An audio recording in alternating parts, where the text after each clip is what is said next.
Nanoplastia করব। চুলটা নিচটা দেখো, এই যে ড্রাই। ফ্রন্টটাও একটু দেখাই। হেয়ার কাটিং হবে, কিন্তু ওটা লাস্টে হেয়ারের অবস্থা বুঝে সেই অনুযায়ী কাটিং করব। ওই হেয়ারেই আজকে ন্যানোপ্লাস্টিয়া করব আমরা। এই দেখো ন্যানোপ্লাস্টিয়ার রেজাল্ট নিহারিকার। কেমন লাগছে দেখো।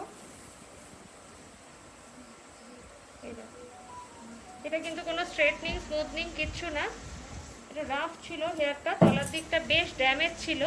তো ন্যানোপ্লাস্টিয়া একটা ট্রিটমেন্ট, যেরকম তোমরা স্পা করো, ফ্লেক্স করো, রিবিল্ড করো, মাসে মাসে করতে হয়, যেমন এর ডিউরেশনটা 5 মাস অন্তর। তো এই দেখো তলাটাও দেখাবো, পুরো রিপেয়ার হয়ে গেছে।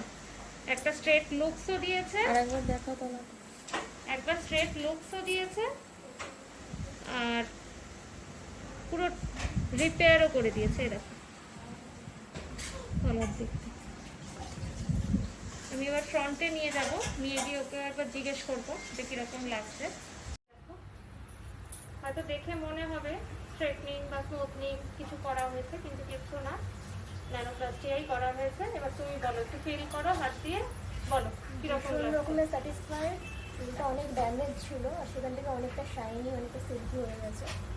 ভীষণই স্যাটিসফাইড। Thank you. রিপেয়ার হয়ে গেছে না পুরোটা?